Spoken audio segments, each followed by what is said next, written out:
আচ্ছা, good evening everyone.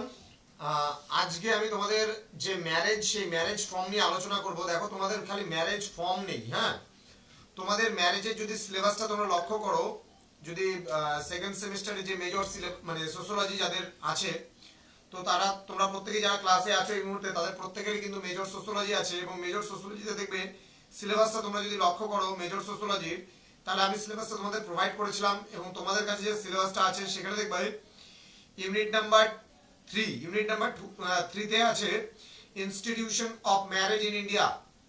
মানে আমাদের ভারতের যে মানে বিবাহ ব্যবস্থা আছে সেই বিবাহ ব্যবস্থা সম্পর্কে আমাদের বলছে কনসেপ্ট, ডেফিনেশন এন্ড হচ্ছে ফর্মস। মানে এখানে কনসেপ্ট মানে আমরা জানবো যে ধারণা, বিবাহের ধারণা, বিবাহ কি সেটা। দেন বলছে ডেফিনেশন মানে কাকে বলে, সংজ্ঞা বিবাহের সেটা জানবো, এবং ফর্মস মানে বিবাহ কয় প্রকার ও কি কি সেগুলো আমরা জানবো। তাহলে এগুলো গেল আমাদের বিবাহের বেসিক কনসেপ্ট গুলো গেল। দেন আমাদের এখানে বলেছে 3.2 দেখবে তোমাদের 3 নম্বর অধ্যায় দ্বিতীয় অংশে বলেছে রুলস অফ হিন্দু ম্যারেজ। মানে রুলস অফ হিন্দু ম্যারেজ বলতে গেলে বোঝাচ্ছে যে আমাদের যে হিন্দু বিবাহ আছে সেই হিন্দু বিবাহের যে নিয়মাবলীগুলো আছে সেগুলো সম্পর্কে পড়তে হবে, এবং রুলস অফ মুসলমান ম্যারেজ বা মুসলিম ম্যারেজ অর্থাৎ মুসলমানদের বিবাহের যে নিয়মাবলী আছে সেই নিয়মাবলীগুলো তোমাদের পড়তে হবে। তো এবার এখানে যে অংশগুলো আছে বা যা সিলেবাসে বলেছে সেই টপিকগুলো আমি তোমাদের ধাপে ধাপে আলোচনা করছি, তোমরা সেগুলো জানো। এবং আমি কিন্তু দুভাবে এই ক্লাসগুলোকে তোমাদের প্রোভাইড করছি, এক রেকর্ডেড ওয়েতে প্রোভাইড করছি, এক কিন্তু লাইভ ক্লাস ওয়েতে প্রোভাইড করছি। প্রতি শনিবার করে আমাদের সন্ধ্যা 8টা থেকে সোশ্যোলজি লাইভ ক্লাস হয়, এবং তোমরা জানো সেটা। আর সপ্তাহে অন্ততপক্ষে 2টো করে রেকর্ডেড ক্লাস কিন্তু প্রোভাইড করা হচ্ছে, তোমরা সেগুলো দেখতে পাচ্ছ। প্রথমত আমরা একটু ম্যারেজ সম্পর্কে জেনে নেই, তারপর আমরা চলে যাবো আজকে হিন্দু ম্যারেজে। আমরা এর আগেও ম্যারেজের উপরে ক্লাস করেছি, বিবাহের উপরে ক্লাস করেছি, রেকর্ডেড এবং লাইভ দুটোই করেছি, কিন্তু আজকে আমরা ইউনিট নাম্বার 3 শুরু করলাম। সেই ইউনিট নাম্বার 3 কিন্তু আমি আজকে একটা অতি গুরুত্বপূর্ণ টপিক, সেটা হলো হিন্দু ম্যারেজ সিস্টেম, আমি সম্পর্কে একটু আলোচনা করব। তার আগে একটু ম্যারেজ সিস্টেম সম্পর্কে বলে নিই। দেখো, বিবাহ একটি সামাজিক প্রতিষ্ঠান, এটা আমরা আগের দিনও পড়েছি, এবং বিশ্বের প্রত্যেক সমাজেই কিন্তু তুমি এই ম্যারেজ ফর্ম এবং বিবাহের যে ধরনগুলো আছে সেই ধরনগুলো কিন্তু তুমি প্রত্যেকটা জায়গাতেই দেখতে পাবে। প্রত্যেকটা সমাজেই বিবাহ হয়, তাই না? এবার বিবাহ না হলে কিন্তু আমরা আসতাম না, আজকে আমাদের নেক্সট জেনারেশন আসতো না। তাহলে বিবাহ কিন্তু প্রতিটা সমাজেই কিন্তু পরিলক্ষিত হতে আমরা লক্ষ্য করছি বা দেখছি। তো প্রত্যেক সমাজে যদি আমরা দেখি, আধুনিক হোক কিংবা আদিম হোক, প্রত্যেকটা সমাজেই কিন্তু বিবাহ বিরাজমান রয়েছে। গ্রামীণ হোক কিংবা নগর হোক, ঠিক আছে, বিবাহ কিন্তু অনিবার্য, এটা আমরা লক্ষ্য করতে পারি। গ্রামীণ সমাজে বিবাহ পরিলক্ষিত হয়, আবার শহরেও কিন্তু বিবাহ পরিলক্ষিত হয়। তো বিবাহের মাধ্যমে হিন্দু তোমার হচ্ছে একটা গৃহস্থ যে আশ্রম হয়, গার্হস্থ্য আশ্রম, সেই গার্হস্থ্য আশ্রমে প্রবেশ করে। আমরা যদি ইতিহাসের পাতায় একবার খুঁজে আসি ঋগ্বৈদিক যুগের চতুরাশ্রম ব্যবস্থা, যে ঋগ্বৈদিক সমাজে 4টা আশ্রম ছিল, সেই 4টা আশ্রমের মধ্যে প্রথম ছিল ব্রাহ্মচর্য বা ব্রহ্মচর্য, দেন গৃহস্থ, দেন বানপ্রস্থ, দেন সন্ন্যাস। এই 4টা আশ্রম তোমরা পাবে। এবার এই 4টা আশ্রমের মধ্যে দ্বিতীয় যে আশ্রমটা গৃহস্থ আশ্রম আমি বলছি, এটা কিন্তু হিন্দু বিবাহের মানে প্রবেশ পথ বলতে পারি আমরা, এই গৃহস্থ আশ্রম। অর্থাৎ যখন ব্রহ্মচর্য আশ্রম যখন শেষ হতো, সেই ব্রহ্মচর্য আশ্রম কি, যখন একটা শিশু শিক্ষা লাভ করার জন্য গুরু গৃহে যেত এবং গুরু গৃহে গিয়ে সে শিক্ষা লাভ বা শিক্ষা অর্জন করত। বোঝা গেল? সেই শিক্ষা অর্জন করার পরে সে কিন্তু যখন তার শিক্ষা সমাপ্ত হতো, তখন কিন্তু সে কি করত, নিজের বাড়িতে ফিরে আসতো, এবং সে বিয়ে করে কিন্তু তার গৃহস্থ আশ্রমটা সে কিন্তু পালন করত। তাহলে আমরা সেই প্রাচীন যুগ থেকেই বা ঋগ্বৈদিক যুগ থেকে কিন্তু আমরা সমাজে কিন্তু এই বিবাহ ব্যবস্থাটা দেখে আসছি। তো ভারতীয় সামাজিক জীবনে যদি আমরা বলি, তাহলে কিন্তু বিবাহের স্থান কিন্তু অত্যন্ত গুরুত্বপূর্ণ। ঠিক আছে, এটি আমি কি বললাম যে গৃহস্থ আশ্রমের প্রবেশদ্বার, এটা হচ্ছে মূল বিষয় কিন্তু। হ্যাঁ, এবার কি বলছে, বিবাহের দ্বারা ব্যক্তি গৃহস্থ আশ্রমে প্রবেশ করতে পারে, এবং আমরা 4টা পুরুষার্থের কথাও জানি। সেই পুরুষার্থগুলোর মধ্যে যেমন ধর্ম আছে, অর্থ আছে, কাম আছে এবং মোক্ষ আছে। এই 4টা জিনিস কিন্তু রয়েছে কিসের মধ্যে? এই 4টা জিনিস রয়েছে কিন্তু মানে পুরুষার্থের মধ্যে, ঠিক আছে। বিবাহের দ্বারা যখন ব্যক্তি পুরুষার্থে প্রবেশ করে বা পুরুষার্থ আর কি গৃহস্থ আশ্রমে গাহস্থ আশ্রমে প্রবেশ করে, তখন কিন্তু তার এই চারটা পুরুষার্থ পরিলক্ষিত হয়: ধর্ম, অর্থ, কাম আর মোক্ষ। হিন্দু বিবাহ যৌন সম্পর্ককে প্রাধান্য না দিয়ে ধর্মীয় কার্যক্রমকে কিন্তু বিশেষ গুরুত্ব দিতে আমরা দেখি। এবং তোমরা খুব ভালো করে যদি লক্ষ্য করো যে এটি ব্যক্তিকে কর্মপ্রধান হতে সাহায্য করে। মানে দেখবে, সাপোজ মনে করো একটা ছেলে বিয়ের আগে সে অর্থ উপার্জন করুক চাই না করুক, তাকে কিন্তু কেউ কিছু বলবে না, কিন্তু বিবাহের পরে কিন্তু একটা পুরুষ সদস্যকে তাই কিন্তু অর্থ উপার্জন করতেই হবে, তাই না? তাহলে বলছে যে হিন্দু বিবাহ একটি ধর্মীয় সংস্কার হিসাবে হিন্দু জীবনে স্থায়িত্ব লাভ করছে আমরা দেখছি, কিন্তু এটা ব্যক্তিকে কর্মপ্রধান হতে সাহায্য করছে বিবাহ। কেন কর্মপ্রধান হতে? যখন মনে করো আমি সাপোজ আমরা আমাদের ছেলেদের ক্ষেত্রে যদি বলি, তো ছেলেরা যখন কাউকে বিয়ে করে, বিয়ে করার পরে যখন তার স্ত্রীকে নিজের বাড়িতে নিয়ে আসে, তখন কিন্তু তার একটা দায়িত্ব চলে আসে।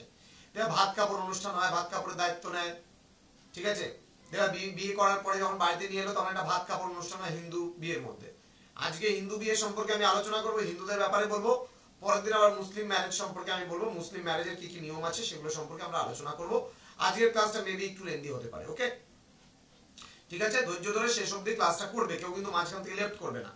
তাহলে দেখো, আজকে যখন আমরা আমার ক্ষেত্রেই বলো, সাপোজ আজকে যেমন আমি মনে করো কি করছি, একটা সোর্স অফ ইনকাম করছি, যেমন করে তোমাদের মনে করো অনলাইন পড়ি হোক, অফলাইন পড়ি হোক, যেমন করেই হোক, আমরা কিন্তু একটা অর্থ উপার্জন করছি আজকে। তাহলে ছেলেদের কিন্তু বিবাহ করার পরে কিন্তু অর্থ উপার্জন করতে হবে, অর্থাৎ আমরা কর্ম কিন্তু অটোমেটিক্যালি, তুমি চুরি করো, ডাকাতি করো, যাই করো না কেন, কর্ম টাকা অর্থ উপার্জন করে নিয়ে আসতেই হবে, যেমন করে হোক অর্থ নিয়ে আসতেই হবে। তারপর বিবাহের হয়তো 2-4 বছর পরে একটা সন্তান হবে, সেই সন্তানের দায়িত্ব, সেই সন্তানের পড়াশোনার দায়িত্ব থেকে শুরু করে সবকিছুর দায়িত্ব কিন্তু একটা পুরুষকে নিতে হয়।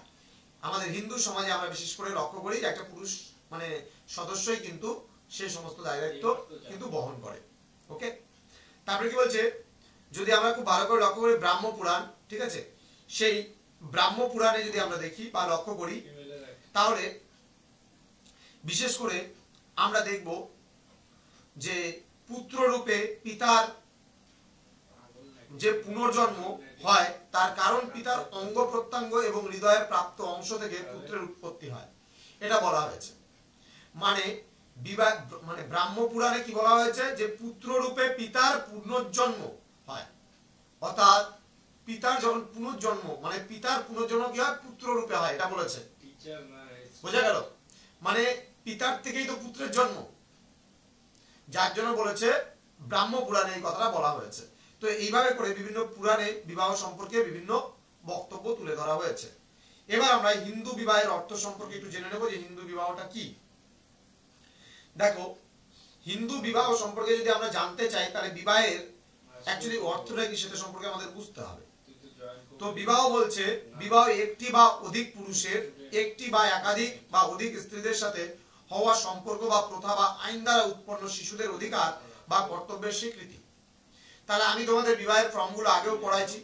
বিবাহটা এমন একটা বিষয়, যেমন এখন হয়তো একজন মানে পুরুষ একজন স্ত্রীকে বিয়ে করতে পারছে, এখন আইনি অনুযায়ী সে কিন্তু একটা পুরুষ একটাই মেয়েকে বিয়ে করতে পারছে, কিন্তু আগে কিন্তু কি হচ্ছে, একাধিক পুরুষের সঙ্গে যদি একাধিক নারীরও বিয়ে হতে পারে, একটি বা অধিক পুরুষের সাথে একটি বা একাধিক স্ত্রীর কিন্তু বিয়ে। আমরা মহাভারত দেখেছি পঞ্চ পাণ্ডবের একটাই বউ, তাই না? আমরা লক্ষ্য করেছি তো। তাহলে সেখানে একাধিক পুরুষের তো একটা বউ হতে পারে, আমরা বিভিন্ন ক্ষেত্রে দেখেছি। আবার কখনো কখনো দেখতে পারি যে একটা পুরুষের অনেকগুলো বউ, সেটাও দেখা যায়, সেটাও আমরা দেখেছি এনশিয়েন্ট টাইমে, ওকে? তো বলছে যে হিন্দু বিবাহের দুটি বৈশিষ্ট্যের সংকেত এখানে আমরা পাই।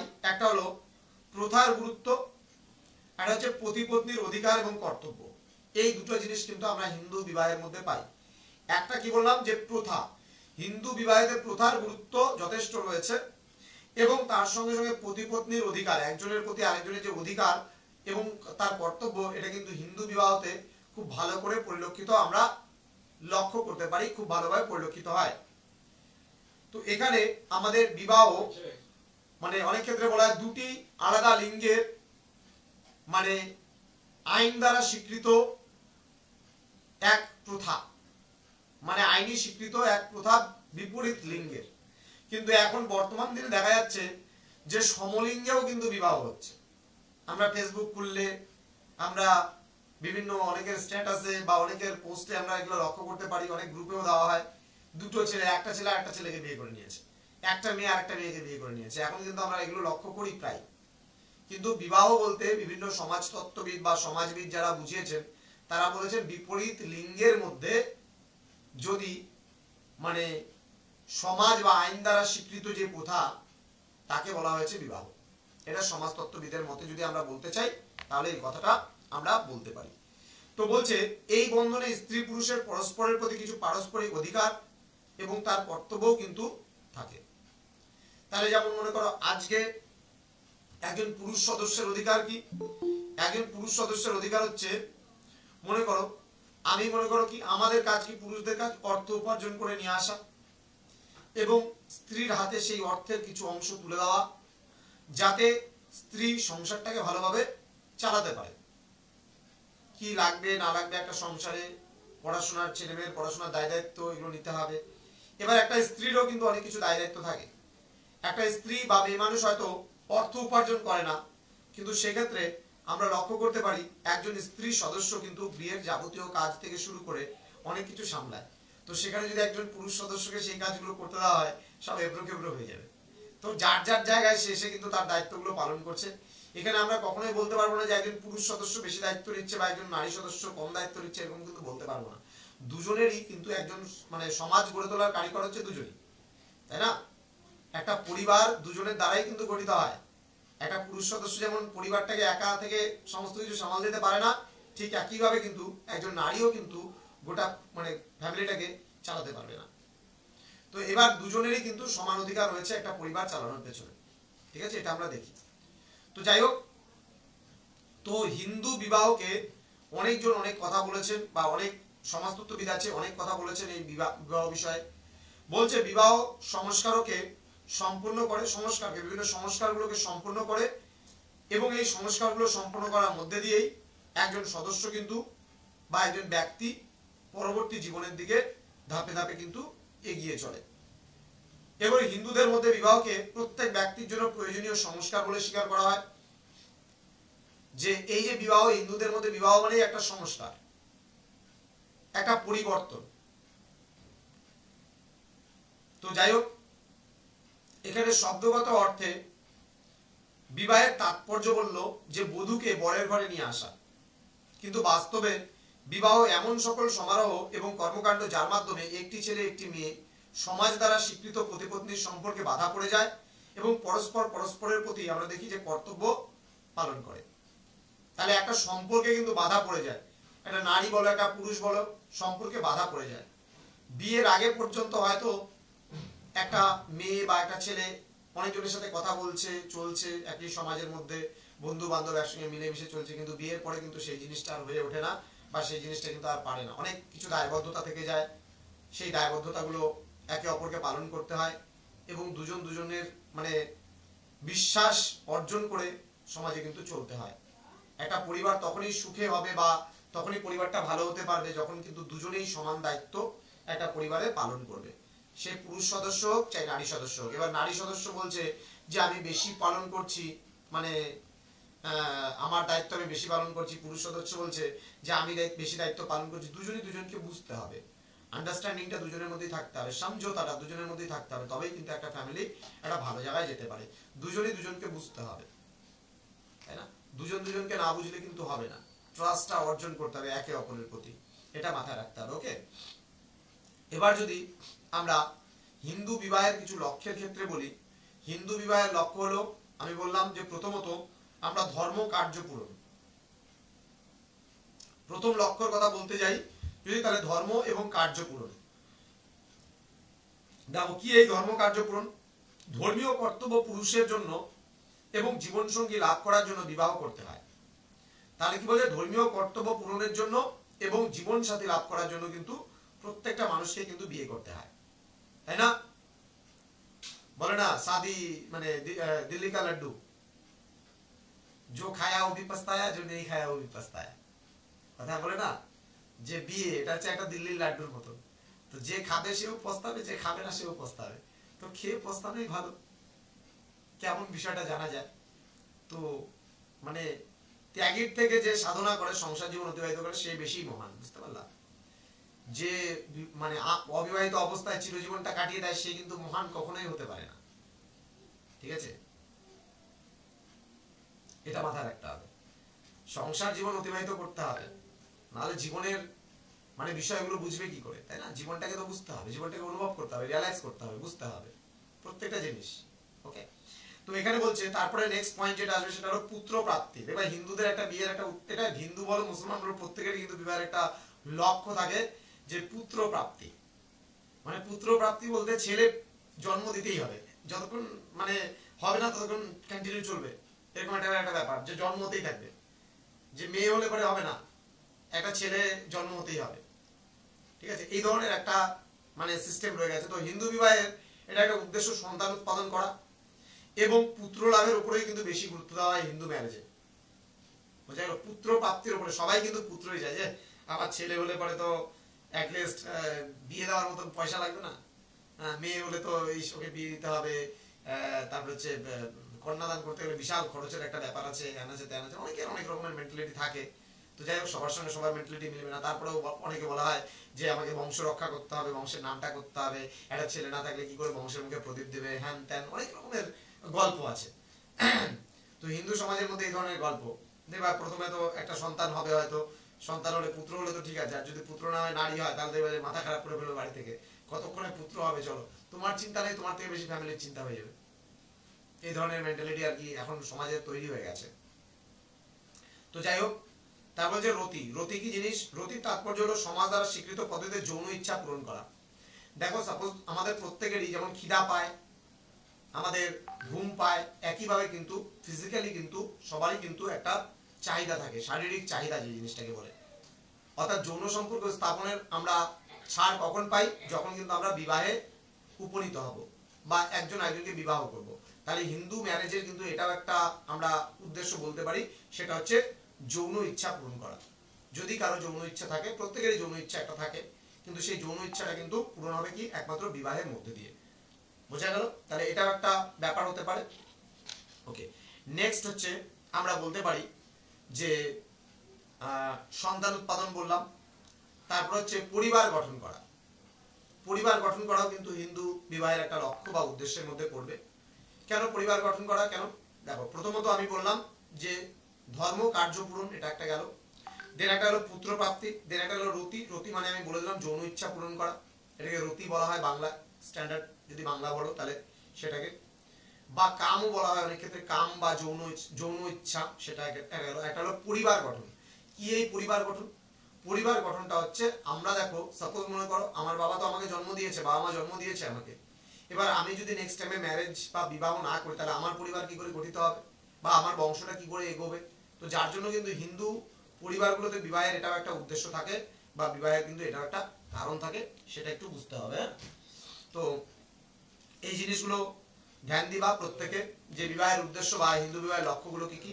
তাহলে আমি প্রথমত যে আলোচনাটা করলাম সেটা হলো হিন্দু বিবাহ কি, দেন আমি যেটা আলোচনা করলাম সেটা হলো হিন্দু বিবাহের লক্ষ্য বা উদ্দেশ্যগুলো কি কি। এখন আমি বলবো ফর্মস অফ হিন্দু ম্যারেজ, মানে কোন কোন ফর্মস গুলো রয়েছে, হিন্দু ম্যারেজ কত ধরনের হয়ে থাকে এবং কি কি, সেগুলো সম্পর্কে আমরা একটু আলোচনা করব এখন এই ক্লাসটাতে। ওকে, তো হিন্দু বিবাহের স্বরূপ যদি বলো বা হিন্দু বিবাহের যে হিন্দু ম্যারেজের ফর্মস গুলো যদি বলো, তাহলে আমরা বিশেষ করে 8টা বিবাহের হিন্দু ফর্ম আছে। হিন্দু ম্যারেজের টোটাল 8টা ফর্ম আছে। কি কি সেই ফর্মগুলো? ফর্মগুলো হচ্ছে ব্রাহ্ম, দৈব, আর্য, প্রজাপত্য, গান্ধার্ব, অসুর, রাক্ষস আর পৈশাচ। এগুলো একটু খাতার মধ্যে লিখে রাখতে পারো। ব্রাহ্ম বড় ফলা আকার হয় ব্রাহ্ম, দৈব দয়ৈকার দৈব, তারপরে আর্য সরিয়া জয়দেব আর্য, তারপরে প্রাজাপত্য, হ্যাঁ পরে ফলা আকার বোরকা জায়গা প্রাজাপত বলা প্রাজাপত্য, হ্যাঁ প্রাজাপত্য। তারপরে লিখো, যারা লিখতে পারোনি আমাকে বলবে।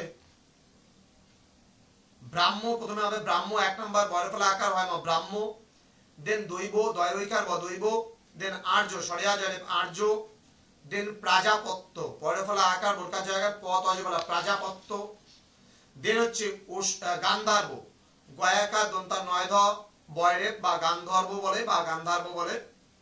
দেন অসুর স্বরে অ দন্তাস্বয় রস্য বসুর অসুর। তারপর হচ্ছে রাক্ষস বসুর আকার যুক্তক্ষ দন্তাস্ব রাক্ষস। এবং সবার শেষে হচ্ছে পৈশাচ পয় ঐকার তার বিস্ময় আকার চ পৈশাচ। তো আজকে এই 8টা ফর্ম সম্পর্কে আলোচনা করব, তারপরে আমি ক্লাসটা আজকে স্টপ করব এবং পরের দিন আমরা জানবো যে বিষয়টা সেটা হচ্ছে হিন্দু বিবাহের নিয়মগুলো সম্পর্কে পরের দিন ক্লাসে আমরা পড়বো। এটাকে আমি 4টা পার্টে, এই 3 নাম্বার ইউনিটটাকে আমি 4টা পার্টে তোমাদের আলোচনা করছি। ওকে, তো প্রথমত ওই হিন্দু বিবাহের স্বরূপের কথা যদি বলতে চাই তাহলে প্রথম যে ম্যারেজের ফর্মটা আমি বললাম সেটা হলো ব্রাহ্ম। ব্রাহ্ম কেমন ধরনের বিবাহ সেটা আমি একটু বলে দিচ্ছি। দেখো বিবাহের 8 মানে ধরনের যে বিবাহ আছে হিন্দু বিবাহের মধ্যে, তার মধ্যে সব থেকে শ্রেষ্ঠ যদি বলি তাহলে আমাদের হচ্ছে ব্রাহ্ম বিবাহটা হচ্ছে সব থেকে শ্রেষ্ঠ বিবাহ। ঠিক আছে, এবার মেয়ের বাবা যে আছে সে কিন্তু যোগ্য বেদজ্ঞ এবং সচরিত্র ব্যক্তিকে নিজের বাড়িতে আমন্ত্রিত করে বস্ত্র এবং অলংকারে সুসজ্জিত মেয়েকে দান হিসাবে তাকে দেন। বোঝা গেল? এবার সাপোজ মনে করো এখানে পলাশ রয় আছে, ঠিক আছে, পলাশ মনে করো যোগ্য একটা পাত্র, বেদে মনে করো খুব ভালো জানে, সৎ চরিত্রবান একজন পাত্র। এবার সাপোজ মনে করো মেয়ের বাবার ওকে খুব পছন্দ হলো। এবার মেয়ের বাবা মেয়েকে সাজিয়ে গুছিয়ে অলংকার দিয়ে টাকা পয়সা ধন দৌলত যা কিছু পণ টন দিয়ে আর কি, যদি একবারে মেয়ের বাবা নিজের ইচ্ছায় যদি তার কন্যাকে যদি পাত্রের হাতে তুলে দেয়, সৎ চরিত্র পাত্র কিন্তু যোগ্য পাত্র হতে হবে, বেদজ্ঞ মানে বেদ জানবে, বেদ সম্পর্কে তার জ্ঞান থাকবে, এরকম কোন পাত্রকে যদি নিজের মেয়েকে দিয়ে দেয় আমন্ত্রিত করে, অবশ্যই আমন্ত্রিত করে নিমন্ত্রণ করে ডেকে আনবে। ঠিক আছে, বাবা তুমি আমার মেয়েকে বিয়ে করো। বাবা পলাশের মুখে খুব হাসি হাসি মনে হচ্ছে, তাই না পলাশ? হ্যাঁ চলো, কোনো ব্যাপার না, বিয়ের নাম শুনে সবাই একটু হাসি হাসি পায় কিন্তু, না কোনো ব্যাপার না। চলো, তো তাহলে বোঝা গেল মানে চরিত্রবান একজন পাত্রকে যদি ডেকে মেয়ের বাবা যদি কন্যাকে দান করে সেই ছেলের হাতে, তাহলে এই ধরনের বিবাহকে আমরা বলি ব্রাহ্ম বিবাহ। বোঝা গেল ব্যাপারটা? এবার আমরা চলে আসবো দৈব। এই দৈব বিবাহটা কি বলছে? এই ধরনের বিবাহে পিতা বস্ত্র অলংকারে মেয়েকে সুসজ্জিত করে ওই ব্যক্তিকে দান করত যে পুরোহিত হিসাবে মানে যজ্ঞ কার্যকে সফলতাপূর্বক সম্পূর্ণ করতে পারত। অর্থাৎ দৈবটা হচ্ছে যদি কোনো পুত্র যাগযজ্ঞ ভালো মতো করতে পারত, এবং কথাটা ভালো করে বুঝবা, বলছে পিতা বস্ত্র অলংকারে, বস্ত্র দিয়ে অলংকারে মেয়েকে সুসজ্জিত করে মানে মেয়েকে সাজিয়ে গুছিয়ে কোনো একজন ব্যক্তিকে মানে ওই ব্যক্তিকে দান করত, যেই ব্যক্তি আর কি পুরোহিত হিসাবে যজ্ঞ কার্যকে সফলতাপূর্বক সম্পূর্ণ করতে পারত। বোঝা গেল? যজ্ঞ সম্পূর্ণ করতে পারতো এমন পাত্রকে, সৎকর্মে লিপ্ত পুরোহিতকে দান হিসাবে দেওয়াই হলো দৈব বিবাহ। মানে এখানে পুরোহিতকে দান হিসেবে দিত মেয়েকে। বোঝা গেল? একজন ব্রাহ্মণ পুরোহিত ছিল, সেই পুরোহিতকে যদি কোনো ব্যক্তি তার নিজের মেয়েকে সুসজ্জিত করে বস্ত্র পরিয়ে তারপরে অলংকার দিয়ে যদি দান করে, তখন তাকে বলা হবে দৈব বিবাহ। ঠিক আছে? আচ্ছা, এবার আমরা আর্য বিবাহ চলে আসবো। আর্য বিবাহটা কি বলছে? এই বিবাহে ধর্মীয় মানে কাজকর্ম ছাড়া মানে করার জন্য একটি গরু এবং একটি বলদ তোমার হচ্ছে বরের থেকে নেওয়ার পরিবর্তে পিতা নিজের কন্যাকে দান হিসেবে দিত। ব্যাপারটা কেমন? এবার সাপোজ মনে করো দেখা গেল কারো মেয়ে আছে, সেই মেয়ের বাবা, ধ্যান দিবা কথাটা, সেই মেয়ের বাবা কন্যাকে দান দেবে তখনই যখন বর পক্ষ থেকে বা বরের কাছ থেকে একটি গরু এবং একটি বলদ তোমার হচ্ছে বরের কাছ থেকে কন্যার বাবা পেত। এটা বলা হতো আর্য বিবাহ। আবার বলছি, একটা গরু এবং একটা বলদ এই দুটোকে যখন কি করত তোমার হচ্ছে মানে পাত্রীর বাবাকে বা কন্যার বাবাকে পুত্র দিত, এবং তার বিনিময়ে মানে কন্যার বাবা তার কন্যাকে পাত্রের হাতে তুলে দিত। এই ধরনের বিবাহকে বলা হতো আর্য বিবাহ। বোঝা গেল? তাহলে ব্রাহ্ম বিবাহটা কি ছিল? ব্রাহ্ম বিবাহ হলো বেদজ্ঞ একজন যোগ্য পাত্রের হাতে পিতা তার কন্যাকে তুলে দিলে এই ধরনের বিবাহকে ব্রাহ্ম বিবাহ বলতো। দৈব বিবাহটা হচ্ছে যখন মনে করো মানে একজন পুরোহিতকে আর কি যখন মানে যজ্ঞ করতে পারে একজন পুরোহিতকে, যখন কন্যার বাবা মানে সেই পাত্রের হাতে নিজের মেয়েকে তুলে দিত, তখন আমরা তাকে বলি দৈব বিবাহ। দেন আর্য বিবাহটা হলো একজোড়া মানে গরু এবং বলদ, একটা গরু একটা বলদ, এই দুটোকে নিয়ে যখন পাত্র কন্যার বাবাকে দান করত এবং তার বিনিময়ে কন্যাদান হতো, এই ধরনের বিবাহকে আমরা বলছি হচ্ছে আর্য বিবাহ। তারপরে আসবে প্রাজাপত্য বিবাহ। দেখো এই বিবাহটাও কিন্তু অনেকটা ব্রাহ্ম বিবাহের মতো ছিল। কেমন বলছে, ব্রাহ্ম বিবাহের মতো কন্যার পিতা কন্যাদান হিসাবে মেয়েকে দিত, কিন্তু এখানে একটু পার্থক্য আছে। মেয়ের পিতা কিন্তু বরবধূকে সম্বোধন করে আদেশ দিত যে তোমরা দুজনে মিলে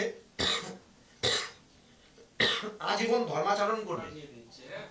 একটু ওয়েট করো, হ্যাঁ আমি একটু জল খেয়ে নিই।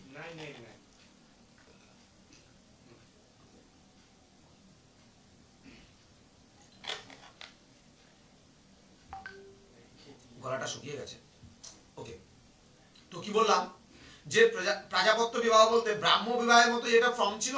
একদম প্রথম যে বিবাহটা আমরা দেখলাম, যেখানে মানে ওই মানে সৎ চরিত্রবান, কিন্তু এখানে কি করতো, প্রজাপত্য বিবাহটা কি হতো যে দুজনকে আর কি বলতো যে সারা বছর তোমরা ধর্মাচরণে, ঠিক আছে, অংশগ্রহণ করবে, ধর্ম পালন করবে, তো তারপরে দুজনে মিলে তোমরা আজীবন ধর্মাচরণ করবে, থাকবে। তাহলে এইটা কিন্তু ছিল কি প্রাজাপত্য বিবাহ। ঠিক আছে, খুব একটা বেশি মানে অমিল নেই এই দুটোর মধ্যে। এবার আসবে আমাদের গান্ধর্ব বিবাহ। ঠিক আছে, আচ্ছা তার আগে আমি একটা কথা বলে দিই।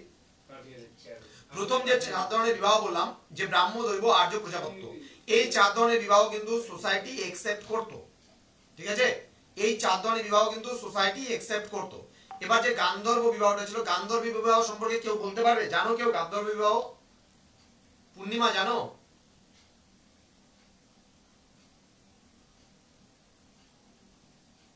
পলাশ? না তো জানো নাই। জেসমি?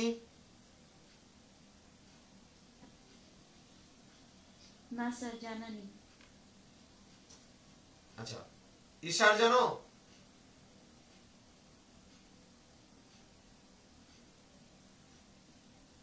ইসরার? ঘুমোচ্ছে মনে হয়। আচ্ছা এতক্ষণ কথা বলছে মানে ঘুম ভাঙলো। আচ্ছা আমি বলছি ক্যামেরাগুলো একটু ওপেন করে নিতে। আচ্ছা, এখনকার দিনে বর্তমানে আমরা যেটাকে লাভ ম্যারেজ বলি, ঠিক আছে, হিন্দু ম্যারেজ ফর্মে এটাকে বলা হয় গান্ধর্ব বিবাহ।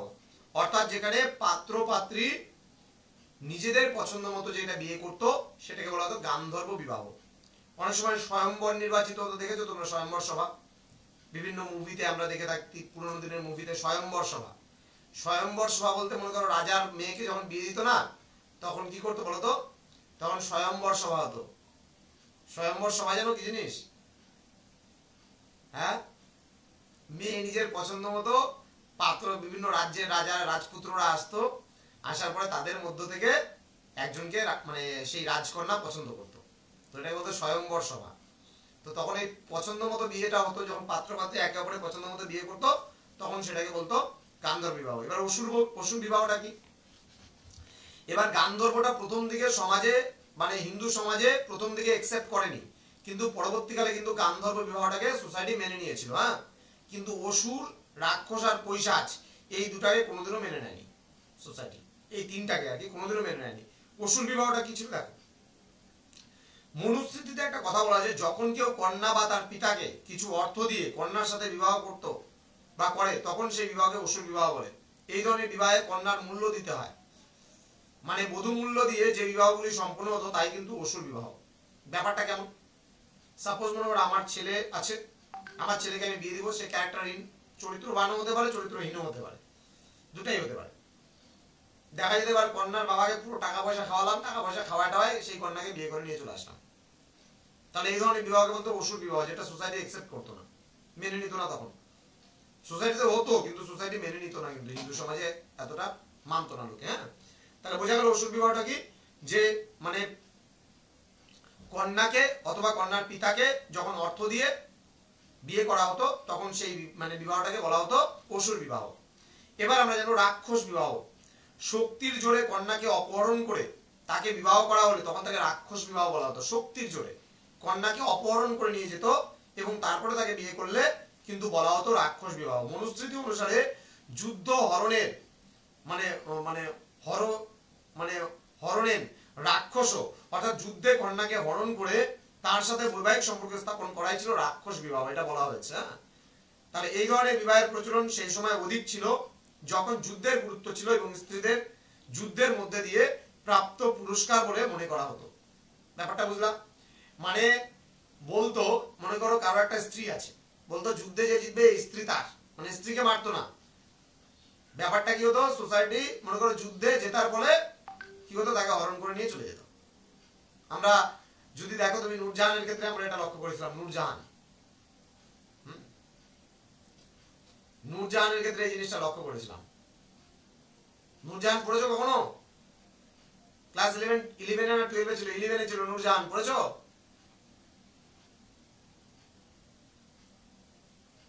Yes or no?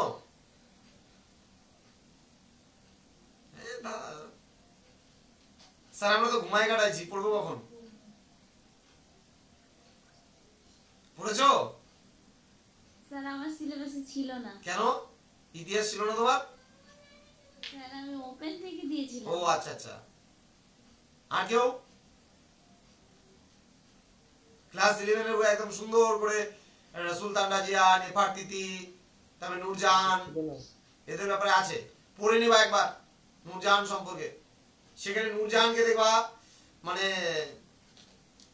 খুব ইয়ে করে বিয়ে হয়েছে নূরজাহানের বিয়ে হয়েছে। তারপরে নেফারতিতিরও তাই দেখবা। ক্লিওপেট্রা ডেঞ্জার ছিল একদম, যে যুদ্ধে জয়লাভ করছে সেই তাকে বিয়ে করে নিয়ে চলে যাচ্ছে। কতজনের সঙ্গে যে বিয়ে হয়েছে ক্লিওপেট্রার কল্পনা করতে পারবে না। তো যাই হোক, এই ধরনের বিবাহকে রাক্ষস বিবাহ আমরা বলছি। এবার লাস্ট হচ্ছে পৈশাচ বিবাহ। পৈশাচ বিবাহটা কি? যখন ঘুমন্ত, নেশায় উন্মত্ত অথবা মানসিক দিক থেকে বিপর্যস্ত কন্যার শ্লীলতায় হানি করে তার সাথে বৈবাহিক সম্পর্ক স্থাপন করাকে পৈশাচ বিবাহ বলা হতো। মানে এখানে কি করা হতো, যখন ঘুমন্ত, নেশায় উন্মত্ত অথবা মানসিক দিক থেকে বিপর্যস্ত কন্যার তোমার শ্লীলতাহানি বলতে তার সম্মানহানি করা হতো, এবং সম্মানহানি করে যখন তার মান সম্মানটাকে খর্ব করে যখন তাকে বিয়ে করতো, তখন এই ধরনের বিবাহকে আমরা বলি পৈশাচ বিবাহ। তো আশা করি বুঝতে পেরেছো যে এই 8 ধরনের যে ফর্ম বললাম ম্যারেজের, সেই ফর্মগুলো বুঝতে পেরেছো। এর পরের দিন আমি তোমাদেরকে এই 3 নাম্বার ইউনিটেরই হিন্দু বিবাহের যে নিয়মাবলী রয়েছে, পরের দিন ক্লাসে সেই হিন্দু বিবাহের নিয়মাবলী সম্পর্কে আলোচনা করব।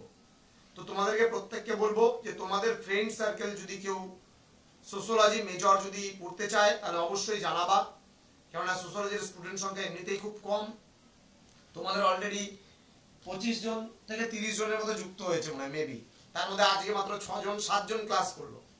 7 জনের মধ্যে এই মুহূর্তে 5 জন আছে, বাকিরা লেফট করে গেছে। দরকার নেই পড়াশোনা করার, কি দরকার আছে? নোটস পেলেই হয়ে গেল, পড়া বুঝে কি হবে? এই যে পড়াগুলো শুনলা বা বুঝলা, দেখবা ম্যাক্সিমাম পড়া কিন্তু এখানে হয়ে গেল, তোমাদের ম্যাক্সিমামটা হয়ে গেল। এবার বাড়িতে এই নোট দুটো আগামীকালকে দেওয়া হবে তোমাদেরকে ক্লাসরুমে, সেখান থেকে যখন তোমরা পেয়ে যাবা অটোমেটিক্যালি তোমরা খুব ভালো করে মানে করতে পারবা। আচ্ছা, আমি যেই প্রকাশনীর বই লিখি তোমাদের হচ্ছে আইলি প্রকাশনীর, সেই আইলি প্রকাশনীর একটা বই আছে, এক সেকেন্ড দাঁড়াও, আমি যদি পাই বইটা তোমাদের বলছি। ভারতীয় সমাজতত্ত্ব, ডক্টর রঞ্জিত বর্মন। হ্যাঁ, এই বইটা মেজর সোশিওলজির জন্য পড়তে পারো। ভারতীয় সমাজতত্ত্ব, রঞ্জিত বর্মন, এই বইটা পড়তে পারো তোমরা। তারপর ভারতীয় সমাজতত্ত্বর উপরে আরেকটা বই আছে অনাদি কুমার মহাপাত্রের, সেটা তোমরা পড়তে পারো। প্রথম খণ্ডটা পড়তে পারো, সেটাও তোমাদের হবে। এছাড়া সমকালীন ভারতীয় সমাজ, রামানুজ গাঙ্গুলি আর সৈয়দ আব্দুল হাফিজ মঈনুদ্দিন, এই 3টে বই তোমরা এই সেকেন্ড সেমিস্টারের জন্য পড়তে পারো। আমার কাছে 3টে বই রয়েছে, আমি তোমাদের ফ্রন্ট পেজগুলো ছবি তুলে পাঠিয়ে দেবো। যদি লাইব্রেরি থেকে নিতে চাও লাইব্রেরি থেকেও নিতে পারো, অথবা তোমরা যদি কিনে নিতে চাও কিনেও নিতে পারো। অবশ্যই যেহেতু সোশিওলজি মেজরে নিয়েছো সেহেতু চেষ্টা করবে তোমরা পার্টগুলোকে সুন্দর সুন্দর ভাবে পড়ার। বোঝা গেল? ছোট ছোট ছোট ছোট করে সুন্দর করে পার্টগুলোকে নিয়ে পড়ার চেষ্টা করবে। ওকে, চলো গুড নাইট প্রত্যেককে, দেখা হবে পরে, মানে কাল পরশু আবার একটা আমি মাইনরের উপরে ক্লাস নেব বা ভিএসসি আন্ডারস্ট্যান্ডিং ইন্ডিয়ার উপরে ক্লাস নেব। সেদিন দেখা হবে। চলো, থ্যাংক ইউ, গুড নাইট।